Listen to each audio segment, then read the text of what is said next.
make it look exactly like Lennon's album cover. But that's not as cool as seeing someone do it in 3 minutes with their hands. Wow. So I realized that that's where you can't put a price on cool, and fascination is greater than perfection. Welcome back, everyone, to the School of Greatness podcast. We've got Eric Wall in the house. Good to see you, man. Thanks for coming in. I appreciate it. Pleasure. Now, this is the first time we've met, but I've been hearing about you from a few different friends. Michael Port introduced us, and I watched one of your videos, and I was just in awe of what you can create from a stage. Now, you're a graffiti artist, speed painter, author, motivational speaker, but you don't sell any of your art. You perform it live for huge audiences, and then sell it for charity. Is that correct? Gift it away to the sponsor of the event, either the client who brought me in or the charitable cause. Gift it back to them as a thank you for the opportunity to perform, to share with their audience, and then they auction it off to raise good money for a great cause. So you do sell it. They pay you to come speak, and you sell the art essentially just to them. On the corporate circuit, yes, I'm paid to come and deliver keynote presentations. During those keynote presentations, I happen to create 2 dope paintings choreographed. You do too. Yeah, I do one at the beginning. So before I even say one word, this audience maybe doesn't know me. Maybe they are investment bankers. Maybe they're realtors. Maybe they're coders. They don't know you. They don't know me. Yeah. Our next keynote speaker, speaking on innovation, Eric Wall. Who's he? I come out on stage and I don't give them the chance to Google me or Wikipedia me. I turn off the lights, crank the rock music, and choreograph a painting, an icon to music within 3 minutes. And then I turn around. Now it doesn't matter who I am. I just did something super cool. And I changed the molecules in the room. So they felt like they were going to be hearing a keynote speaker talk about leadership, talk about embracing change, talk about disruption. And now all of a sudden, I just created an experience that went, aha. It was disruptive. And now I have their attention at a different level where they're not critiquing me or critiquing if that slide matches the quote that they heard about innovation last year. But they were riding a real wave of attention and momentum and experience as opposed to an academic keynote. Right. Wow. So 3 minutes, you do an icon. Who are some of the people you would do in the beginning of the show? Bono, Dylan, Lennon, Abraham Lincoln, Albert Einstein, Steve Jobs. Wow. Very recognizable. In 3 minutes. Yeah. And it looks like them, huh? Google it. I'm teasing. I've seen it. You've got a new book out called The Spark and the Grind, Ignite Your Power of Disciplined Creativity.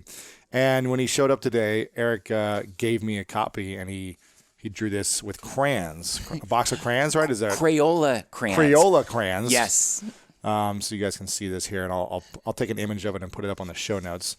Crayola crayons with my headshot and the School of Greatness logo. It's very, very cool. So thank you for the gift. I appreciate it.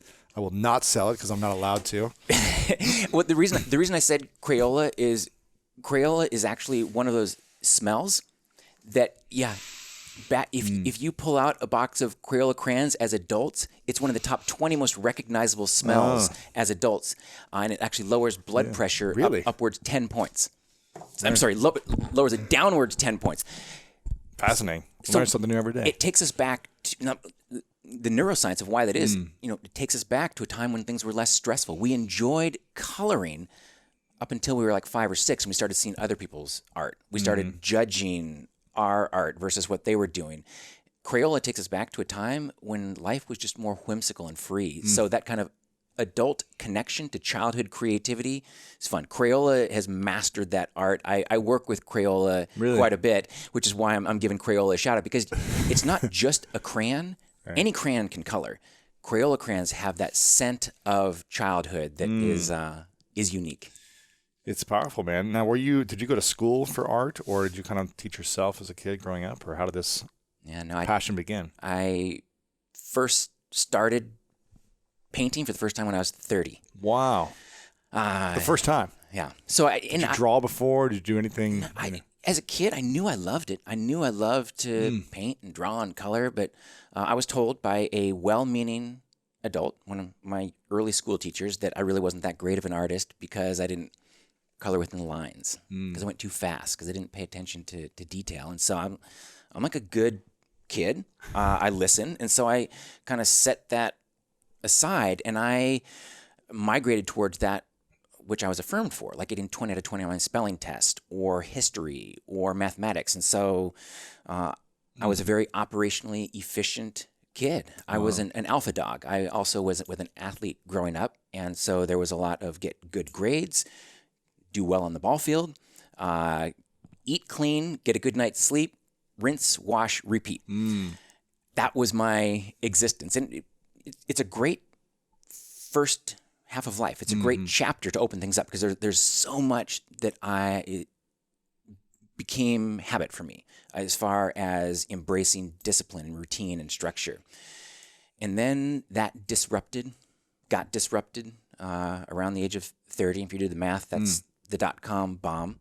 I wasn't the only one to get blindsided. There were many. But what was the most challenging for me is I realized how much of my identity, my self-worth, my ego was tied up in money, in stuff, in security. And if you would have talked to me when I was 25 or 28 and asked me, hey, what's the most important thing in your life? I would have told you my family. I would have said the company line, but my life really didn't reflect it. And I didn't realize this until later. And I had to fall. I had to suffer. I had to lose that which was kind of a false oasis, which was success defined by money or by power, prestige, possessions, what kind of car I was driving, what kind of job title I had. None of them bad. All of those good things. But when it gets out of balance and that stuff becomes too much of what I was moving towards, things that I should have been paying more attention to, like humility, like empathy, like gratitude and joy, those things were just out of balance. Right. Through this kind of, my wife and I talk about an early midlife crisis at age 20. So at this point, I'm married and have 3 young boys. Wow. So it's in not... your 20s. You have 3 kids in your 20s. Wow. Yeah. My boys now are 21, 19, and 17. Wow. So it's not my first lap around the pond. Yeah. So we lost all of our money. What was the career you were doing then? I was an agent at an entertainment agency. So I brokered entertainment and keynote speakers around the world. So I kind of knew the business side of how to communicate with clients, what makes a speaker successful, what makes a band successful, what is the proper marketing. That some keynote speakers had amazing presentations, but really not that great of a marketing experience. And so they didn't get booked very much, even though they were great speakers. And then I saw speakers who maybe weren't that great that had incredible marketing skills and packages, and they were booked all the time. Yeah. So I just learned about that through my time working in that world on the professional side, experienced this disruption in my life, lost my financial security, and this pursuit of the American dream almost felt like an American nightmare for me, because my job, everything that I'd wrapped up in my identity all of a sudden disappeared. And so now what? Now what do I do? And so through it, and this was not a triumphant, now I'm an artist. Now I'm going to go be right. This was a dark period. There was a lot of suffering, a lot of self-reflection, a lot of times that Tasha, my wife, and I would just talk about what happened, what do we think is going to happen in the future. And I started to spend time with other artists because they seemed to be more pensive about life. They weren't as fast moving, they weren't as forward running. And there was just something attractive about that for me at that point in my life that I never would have seen before. It was invisible, in plain sight to me before. But all of a sudden, I saw these artists from a little different perspective. And as I spent time with them, just became attracted to their views, their craft. I started to study, just couldn't get enough art history. All those things that I glossed over in, okay, Picasso this, the Enlightenment this. Now I looked at it with curiosity and fascination, and I just couldn't get enough of it. And the thing that spoke the most to me were street artists, graffiti artists, because they had this clever cheeky, provocative message. It wasn't just a painting on the wall, framed, that people in the Louvre would walk by and look at or critique or say this is a masterpiece or not. Street art was meant for the people, and I just loved it. You've got some here, and it jumps off in a way that a traditional landscape maybe wouldn't. Even abstractions or modern art wasn't as attractive to me as street art. And so that's why when I started out, so I wrote this program almost overnight on this, because I realized, I have to put this in. Artists, even though they had this genius, these great ideas, these fascinating lyrics or talents, they were operating on the fringes because they felt like the world didn't get them. The world didn't race to them and buy their number one best-selling hit, even though it really was good. Right. They didn't go buy their art. Our grandma wouldn't pay attention to what they're doing with their sculpture because they didn't get it. And so I realized then that these artists became kind of self-absorbed. They became kind of depressed because they weren't experiencing success or acceptance or critical accolades or even financial compensation for their craft.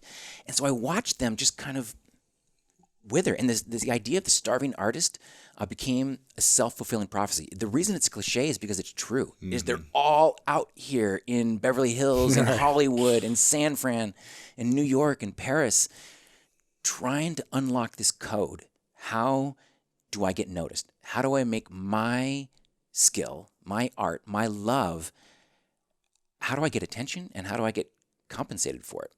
So I'm watching this from a business mindset because that's the world that I came from. And I realized, gosh, it's not simply creativity and art and imagination.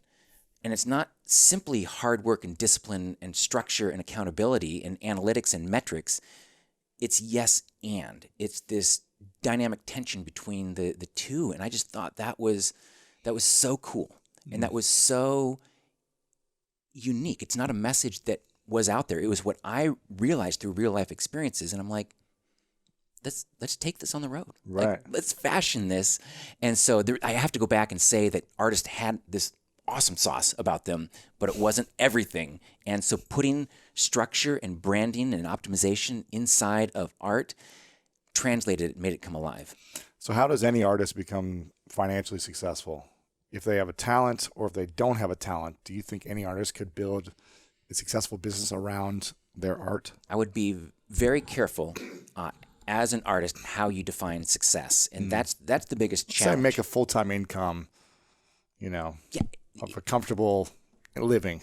Yes, it is. Yes, it's absolutely possible. And it's possible not because they have a great voice, not because they are very naturally talented at being able to capture photorealism, not because it comes naturally, but because they do it because of their hard work and because they understand consumer behavior and pop culture. Yeah.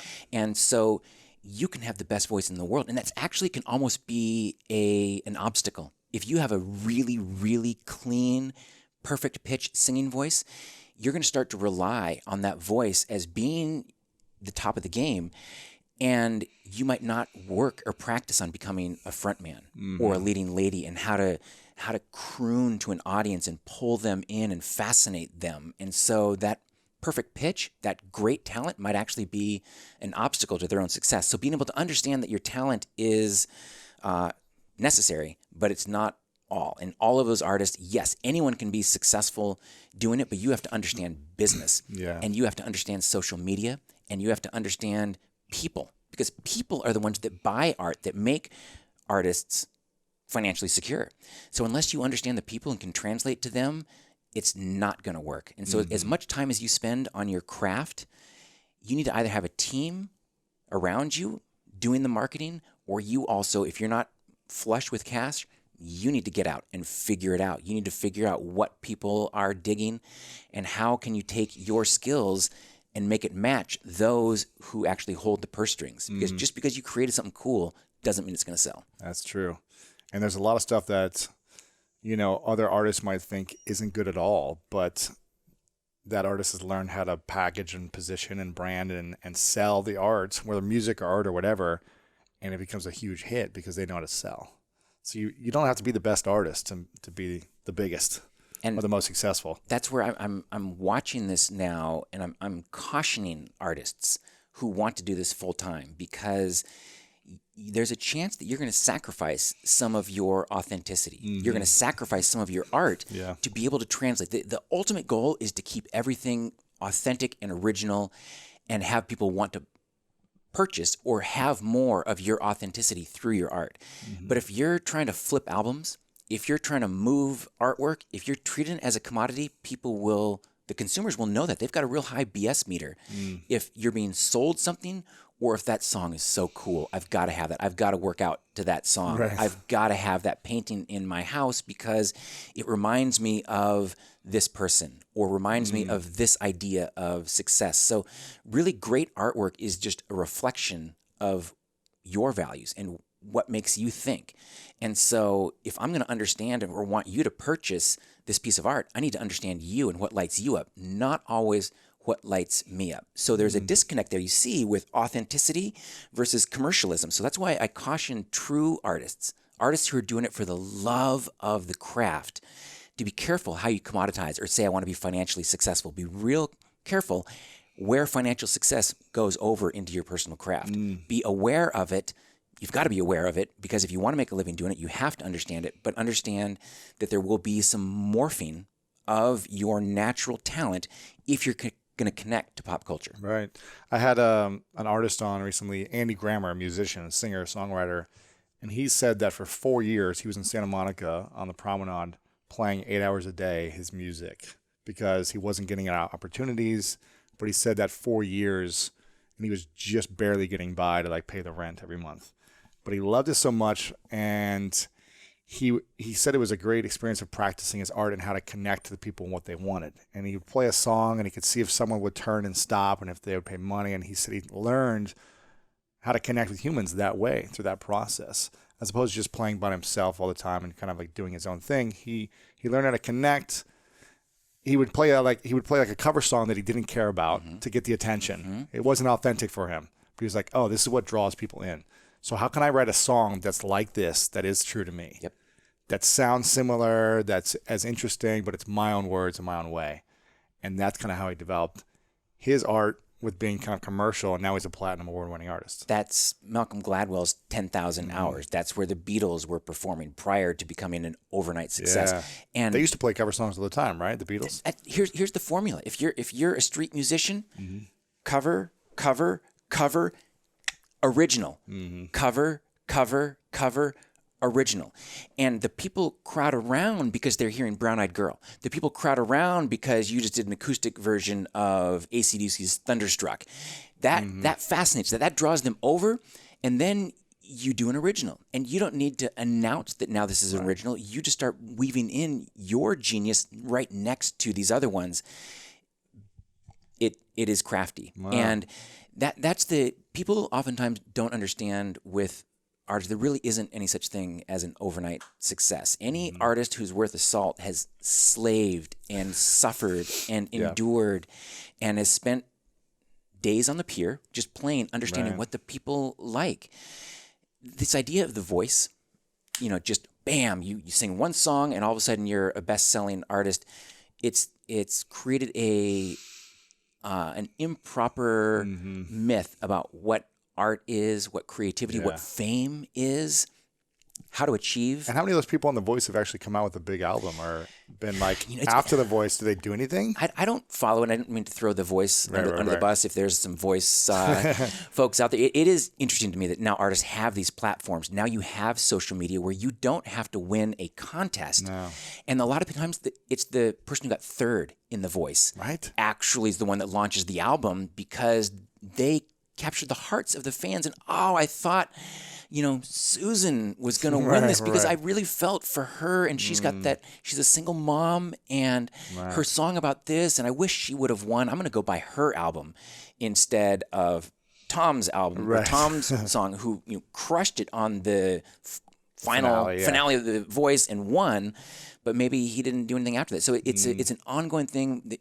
there's a lot of grind, there's a lot of hustle behind artistic success. And you started when you were 30. How did you start, I guess, practicing? Were you just like in the cave every day painting, or how were you learning how to master your craft? I couldn't get enough of it. And so it was just, I didn't go to formal art school. And artists that have seen me say, if you would have gone to art school if you would have been very talented and drawn your whole life, I would have gone to art school and they would have taught me logically how to draw.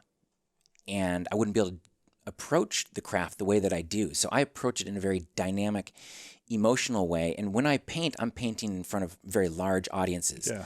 And so it's not about perfection. It's not about having the most photorealistic image. It's about being the most entertaining in 3 minutes of time and capturing the greatest likeness. Wow. So coming as close to John Lennon as possible in 3 minutes. Now, if I had 30 minutes, I could do a much better round things off, push the darks back, pull the lights forward, make it look exactly like Lennon's album cover.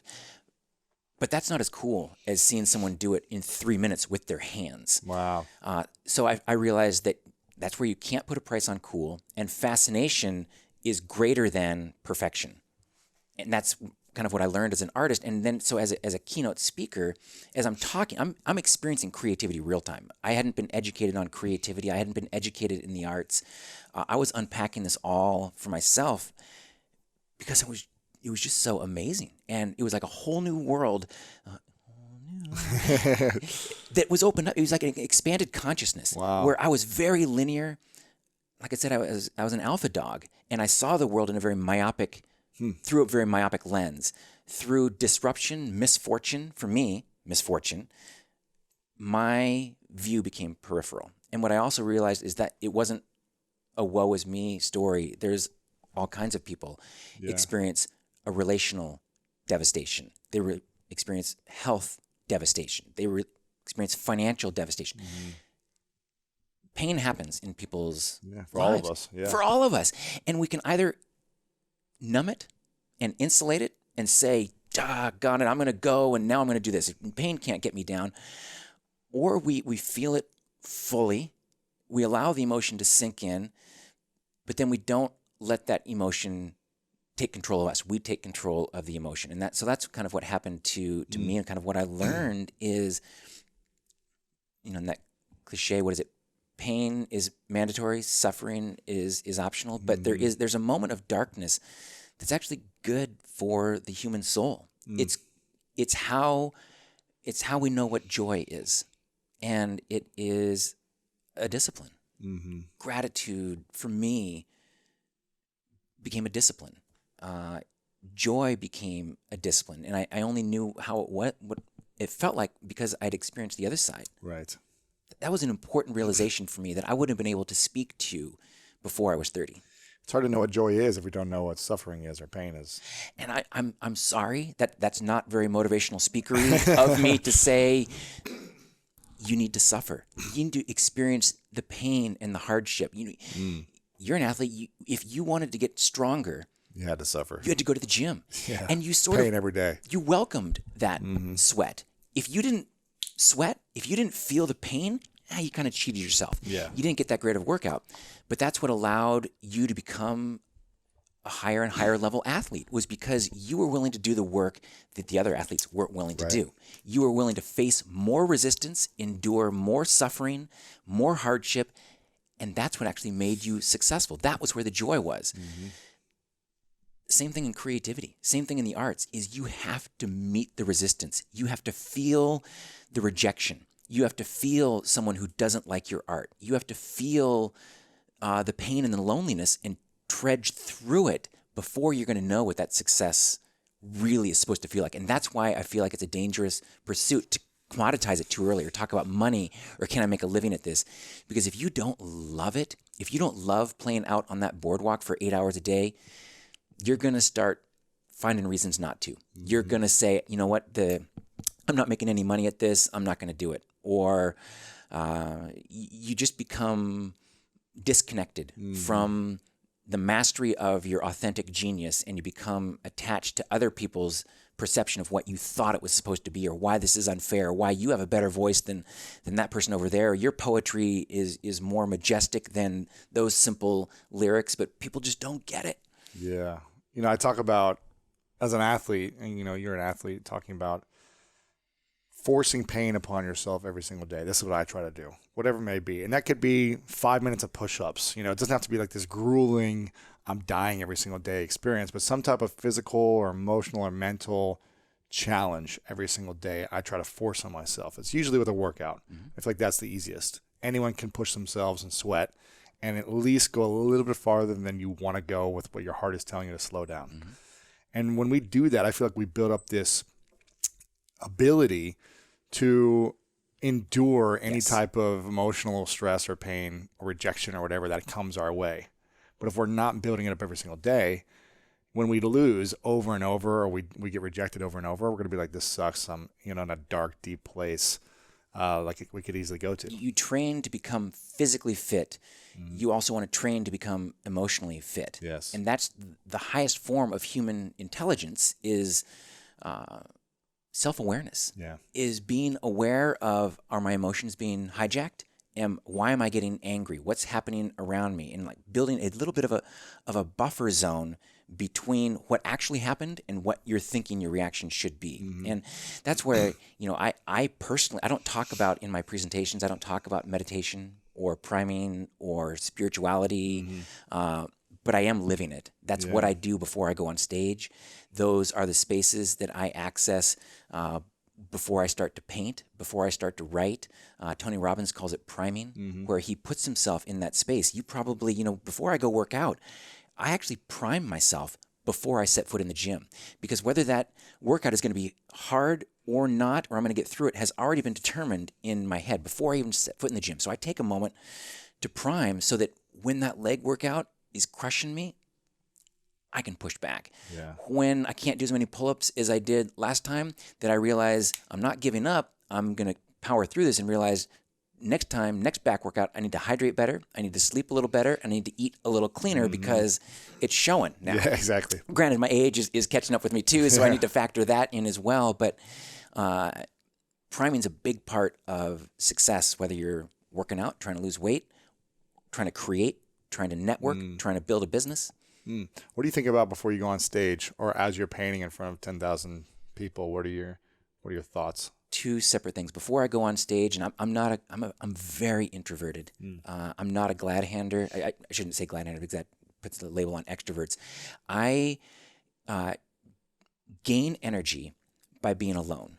So I will go and I am completely alone in this almost space of quietness, priming, meditating, connecting to the audience. So each audience could be different. It could be bankers. They could be wearing suits. It could be a morning keynote. It could be an afternoon keynote. I need to find the rhythm of the room. And I can't make assumptions that this is a conservative group. This is a liberal group. This is a sales group and very loud or very pensive or academic. I have to get in there and listen and feel the audience kind of behind the stage so that I can find their heartbeat so that when I take the stage, I'm fully present. And so I have a team of show producers who kind of make sure all the AV's dialed, mics, sound, lights, everything just with militaristic discipline, ensuring all of this is in place so that I'm freed up. So there's zero friction between, am I mic'd, so I'm getting myself in the right headspace. When I take the stage, I don't come out like I'm going to share now these 4 pellets of wisdom. It's just being connected to them. So there's a lot of improv, there's a lot of freestyling that I'll do, but that's because I'm so confident in the structure of what's taking place around me. That's another kind of structure creates freedom. That's a tag for me, but that's very true, that I'm so disciplined, I'm so structured in my setup that when I actually go out, I'm completely free and fully present in the moment and can ad lib, can improv, can mix things up. Maybe this audience dug the painting so much that I need to do another one. Maybe they want more case studies, more business examples, more pull quotes. I cringe a little bit when people say I'm a motivational speaker or call, and I get it. Yeah. I get why people say that, but that's not what I am. I'm a performance artist whose sharing cool ideas, but just doing it in such a fun way that it happens to be motivating. But I'm not a rah-rah guy. Right. I'm very much a performer that I want them to feel the beauty of the lyrics and the chord progressions and changes more than I want them to go home saying, these are the 2 actionable takeaways on how to become a better leader tomorrow. There's lots of awesome speakers that do that, and hats off to them. I love that they do that. I'm just not a huge fan of the keynote speaking industry for that reason. This stuff isn't pull quotes. This isn't one buzz clip is going to change your life or all of a sudden open you up. It is about a shifting of your mind, a mindset. And so that's what I like doing is making these ideas accessible to people who don't think they're creative or that can't even draw a stick figure. Right. That's like me. Yeah. But I can reverse engineer that back to when you probably stopped drawing, because anyone can draw. Here's the funny thing. I used to feel like I was horrible at drawing. I mean, I was actually not that good at it. And then I started to draw Calvin and Hobbes and like trace. I had tracing paper that I'd trace over it. And then I would look at the book, and then I'd have my own paper and I'd just draw what I saw. And I got pretty good at copying these like Calvin and Hobbes cartoons or whatever. And I would try other things, Disney characters, and I got pretty good at kind of copying. But when it came to me like doing it on my own without seeing it, it felt like a different muscle I didn't develop yet. That was it. That's the first step. I would say you're on what, episode 450 something? Yeah, something like that. I'm guessing your first one it wasn't that good. Or it just was, maybe it felt good out of the gates and you knew you loved it, but there were ways to improve. Absolutely. There were things that you could have done as an interviewer that I think I can do better next time.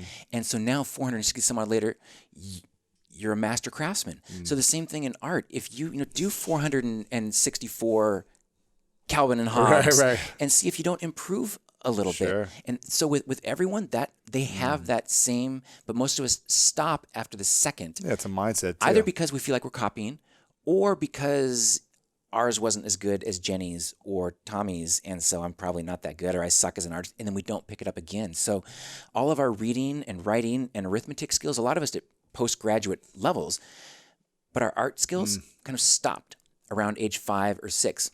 Why is that? Because it kind of was learned out of us from the system. And one of the things that I'm passionate about is that art is not about producing a product. It's not about a noun, but it's about a process of thinking. Art is about producing thinking. And in that way, English is an art.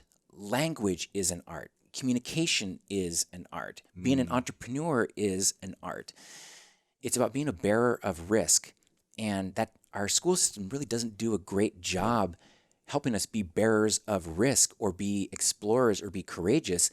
They teach us how to memorize yesterday's history assignment or math problems. And so our kids aren't fascinated by school. School's imposed on them. So they become efficient in school for that test, and then oftentimes it goes away. Who was the 18th president of the U.S.? It's like, or, can you tell me all 50 states and capitals?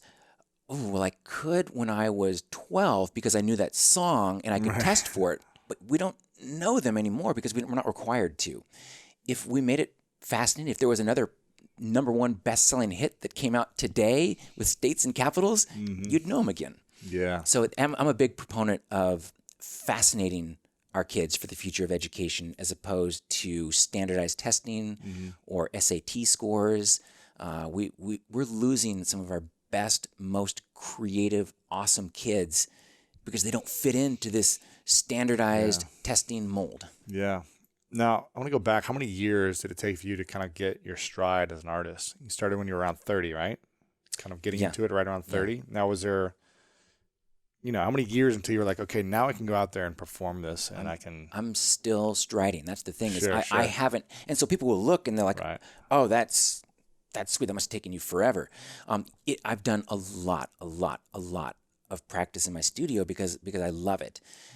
I developed fairly rapidly, just almost accelerated learning in Really? art because I loved it so much. You're obsessed with it. I was You threw yourself all obsessed the way with in. it. Yeah. Yes, and so Did you have teachers, or were you teaching yourself, or were you watching other people? Or I went and sought out. I would not be taught directly. I would go and just hang out Yeah, with, and an like, experience. how did you capture light? Wait a second, you just did one stroke there inside the iris, and the pupil pops, and the whole image was activated and came to life. I have to learn that. And so it was through my seeking, not being taught. And it's very difficult for me to go to an art school and have them say, here's the color wheel, here's balance, here's the gold. So there's a lot of knowledge that goes into mastery of the craft, but that wasn't what I was seeking out at first. I was seeking out just everything awesome about it that I loved. And then because I loved it so much, I wanted to know about the golden ratios. I wanted to know about how Rembrandt captured light. I wanted to know about how street artists and can control and calligraphy. And then I wanted to know about photography. And then I wanted to know about writing. Then I wanted to know about music. It was all a post-30 mind shift fascination with curiosity and creativity than it was natural prodigy. There's no natural prodigy in here. I happen to, I think, have found what others would have perceived as some success. So it was encouraging for me. I'm like, cool. But I didn't paint on stage until probably 2 years after that. And that was a hugely 32. Yeah, 32ish. maybe a little bit later. I don't know the exact, because there was a dark period of just writing and creating and figuring out what happened to me. Right. Who are you? What's your? And I didn't have. I wasn't booked solid. I didn't know that this was going to be a career. I thought I redefined success from being financial success or 401k or kids' college education. My wife and I really redefined it that because we didn't have any of that. So that, we kind of redefined it to being what if success was having a great meal as a family together at the end of the day. I can do that. Like today was a crappy day. I don't feel that great. But if it's a successful day because I had dinner with my family at the end of the day, life's kind of awesome again. And so it was that gradual climb back to experiencing smaller gratitude and joys and letting go of this idea of success that was really a false oasis. It never would have been enough for me. Mm-hmm. And all of those things are good things. I don't want to rip anyone's American dream or goals away from them. The ironic thing now is after I let all of that go, it has come back to me more than 10x. Yeah. I made a decent salary before, but if money's my goal, then it's far superior now. The only difference is I don't care. It just doesn't matter. It would have mattered a lot to me when I was 28. I would have been super proud of kind of how much I was making and who I was speaking in front of and pimping.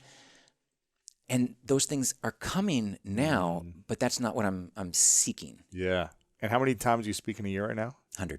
100 times a year. And we've been capping it 100 for the last 12 years in a row. So fortunately, the demand, and it's been inside this closed circuit. So I don't do public shows. These are all corporate events. But we've been booked solid at 100 a year for the last 12 years. And it's been the quiet sniper. Microsoft is having their annual sales meeting, and we're hired to come in and blow them away, or Coke, or IBM. And people don't know your name, so it's like, who is this guy? And wow. Yeah. Because you do something so unique on stage that no other speaker does, Right. or no other presenter does. Right. And it's difficult to define. People who see it, was that a keynote presentation? Was that a multimedia performance? But that's because we're delivering keynote content, but we're rocking their world like they just attended the U2 concert. So it's that mashup. I feel like there's a space, maybe I shouldn't say this for you, but there's a space for more artists to do something like that, whether they're a photographer or they're a musician or whatever, to make a great living doing what they love, speaking to people or performing in their own way. I just feel like there's a huge opportunity for that, isn't there? There is. There's only one of you. There's only one of me in the space.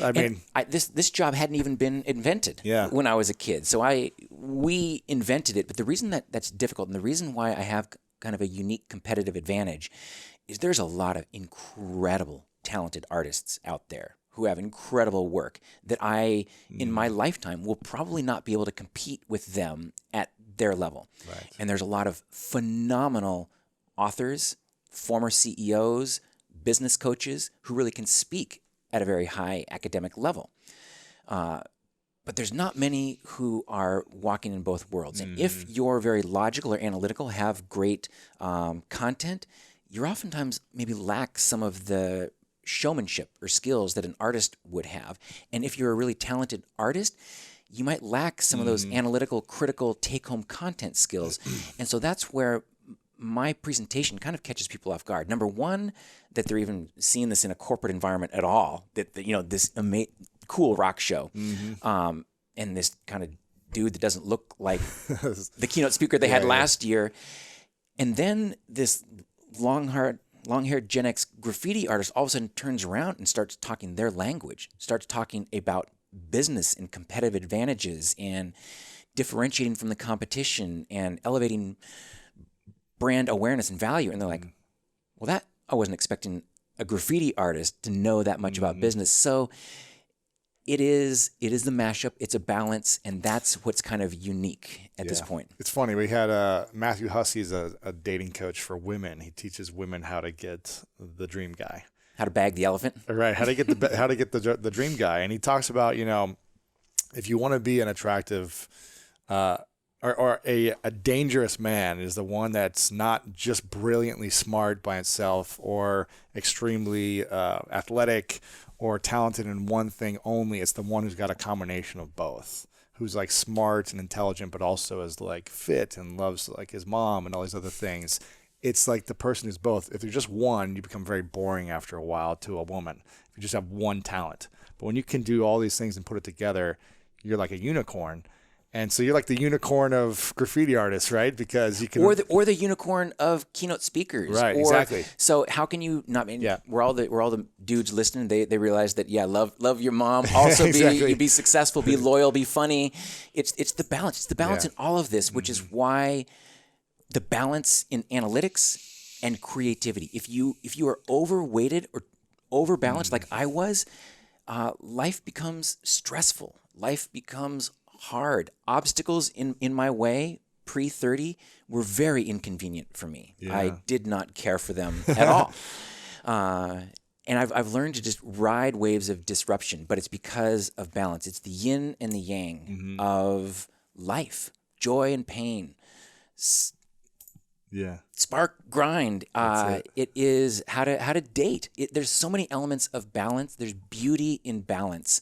And we silo things off, and that's the way we learn as humans. We kind of categorize so that we can understand. But once we build labels, sometimes we disable cultures, we disable people, we disable ourselves by our own cognitive biases or narratives. And we need to understand, but not be limited to those silos or containers. So that's expansive thinking. That kind of stuff is super cool to me, and that's what I'm trying to get through in my art, in my presentations, in my writings, is there's always a beauty in balance.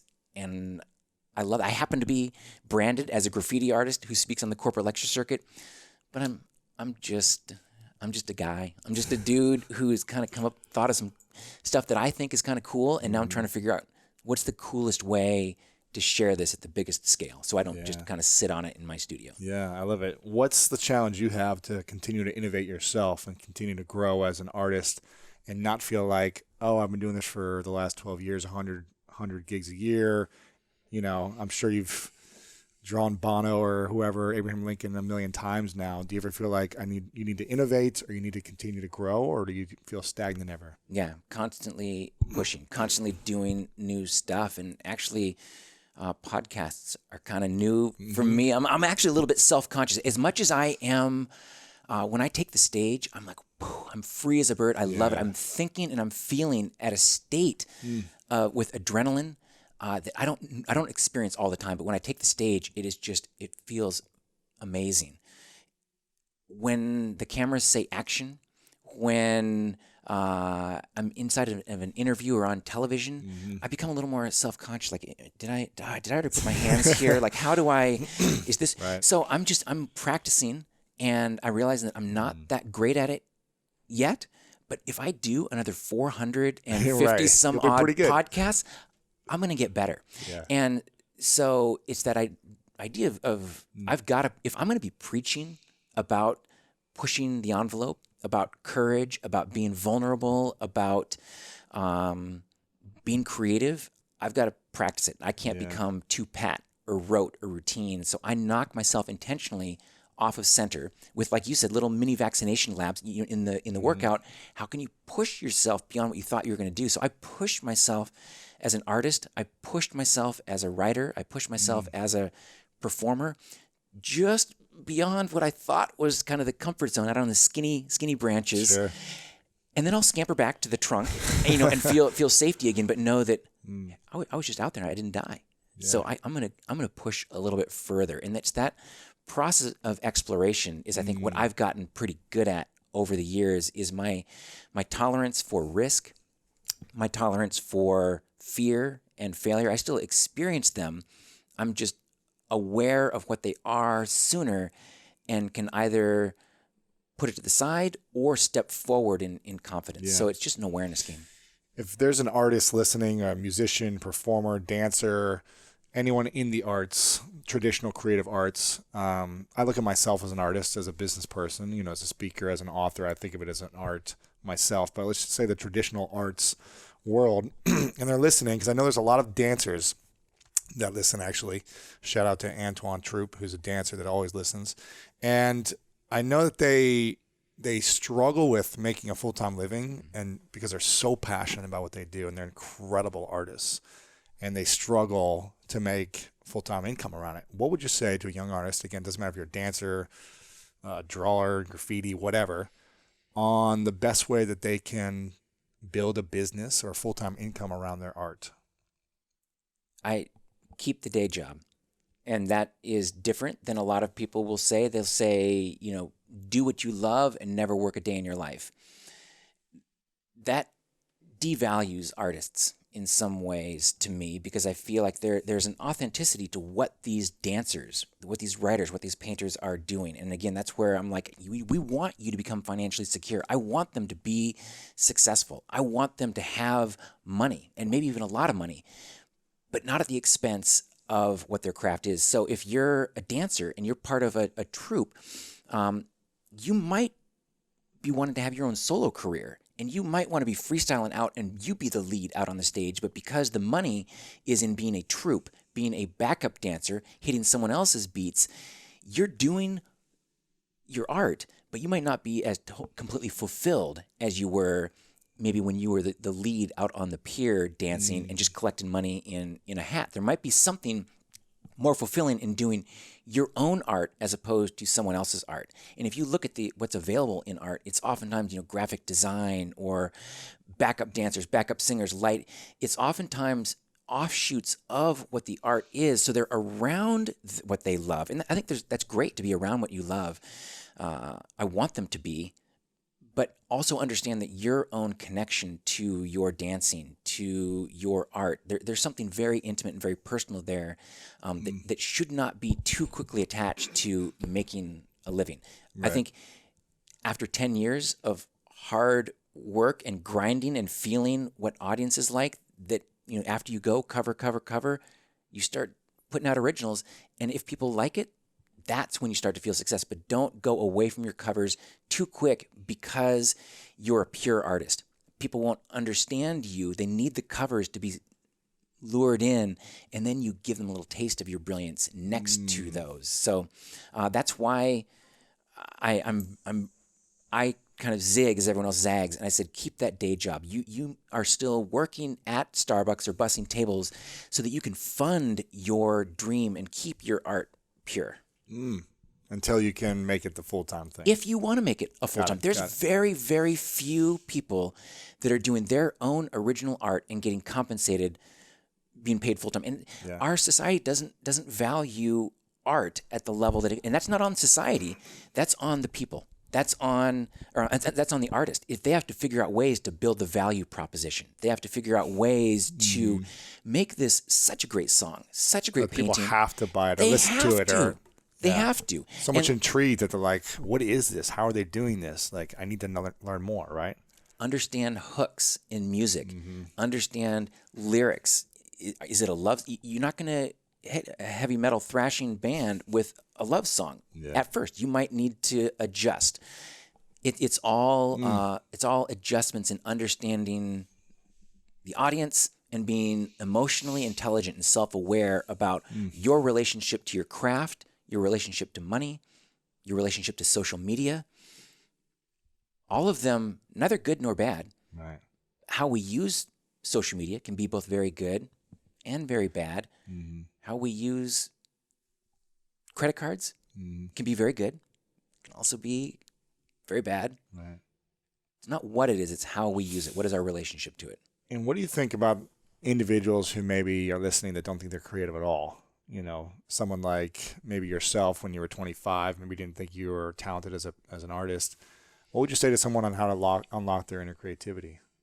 I would first of all tell them that their opinion is completely valid, that they probably have a lifetime of narratives, conditioning as to why they're not creative. But if I could sit down with them for an hour and just walk them through why they've built up those barriers, I can start breaking through and showing them that creativity is a big word.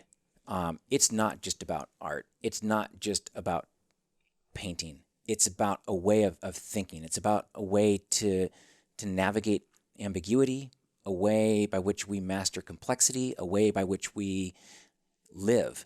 And once I demystify and open up the scope on what creativity actually is, it's really an energy that you don't conquer it or you don't achieve it. You just kind of access it. You tap into your own creativity that oftentimes we've shut off from the age of 5 or 6. So if you're human, you're creative. I've kind of, any lack of creativity is really just a lack of curiosity. We've stopped becoming curious about this particular thing. And so we've stopped doing it. And so that's what I'm trying to reignite in adults, in our educational system, in communities, is the relationship to creativity through curiosity. How do we open this back up? My kids like Snapchat. I don't want to say Snapchat's good or bad or label it. I want to understand how they use it and then use that as a tool for them to understand more about business or about love or about life. So I want to use their tools, their gamification, their social media. I want to adapt to them and not have them make sure that they sit in straight rows and their reading, writing, and arithmetic homework is done on time. Right. Yeah. I'm excited about everything you're doing, man. I want to watch you perform live one day. I'm excited. The Spark and the Grind, Ignite the Power of Disciplined Creativity by Eric Wall. Make sure you guys go pick it up right now. I've got a few final questions for you. The first one is called The Three Truths, and I'm going to ask it a little differently. If this was the last day for you many years from now, however long you want to live, you live as long as you want, and then it's the last day. And you've written all the books you want to write, you've painted all the paintings, you've done all the art you want to do, you've spoken everywhere, you've done everything you wanted to do in your life.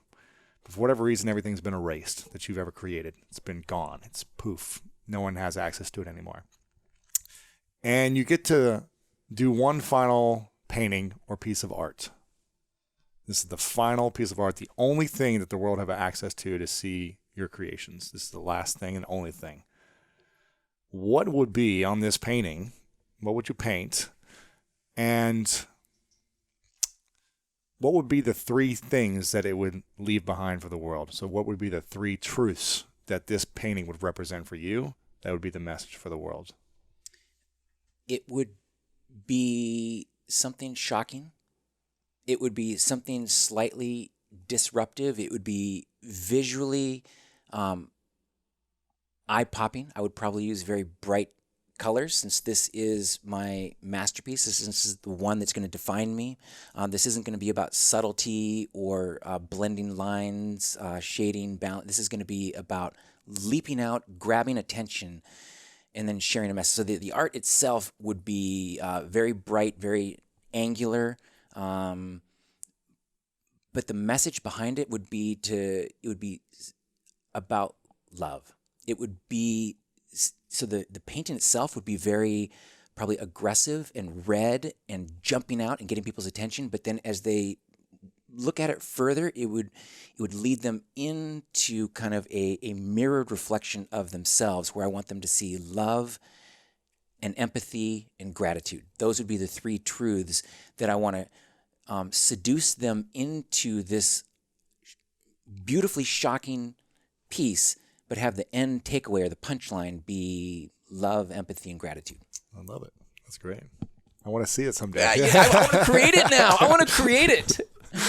Well, before I ask the final question, I want to take a moment to acknowledge you for your incredible courage to be creative at an age where most people don't jump out and do something disruptive, and to shock and awe people, to get them to wake up from their day-to-day norms and show them what's possible for their lives. And I think you do that every time you step on stage and you perform and you create something for them magical they've never seen, and you create an experience of emotional movement. And I think that alone is unlocking their creativity when they feel that moveness that you create for them. So I want to acknowledge you, Eric, for stepping up and for being a unique human being in this world that we all need so much. Thank you very much. And I would be remiss if I didn't also say that behind every great, successful, even standing man is a woman who made him that way. And I've been married for 22 years now, and that through all of this is my single greatest accomplishment. And that's important for me to say and to broadcast out there, because divorce and disconnection and anger and hate is kind of grabbing the headlines right now. And loyalty and marriage and success experienced with another person hasn't gotten the headlines that it should. And so I'm pumped that you're saying these things, and I've had this kind of career that people are noticing, or that I've had this connection through art or performing. But it's through my marriage and my family is where I've found the most joy and connectedness, and this would not be happening without her. Awesome. I love that. That's nice. Where can we connect with you online? And the book is at your website and everywhere books are sold? Yeah, theartofvision.com. You guys can put it in the little link it up, Yeah, right there. Okay. But I'm on social media. I'm new to the game, so I'm just kind of learning how to do it all. But it's fascinating to me, and it's not like this can create so much dialogue with people. Maybe a year from now, I saw you and my son's doing this in the arts, or I saw this, and so I love that about social media. So please hit me up on social media. You're just at Eric Wall everywhere, right? At Eric, yes, at Eric Wall everywhere. Okay. W-A-H-L. E-R-I-K. E-R-I-K, W-A-H-L. Final question for you is, what's your definition of greatness?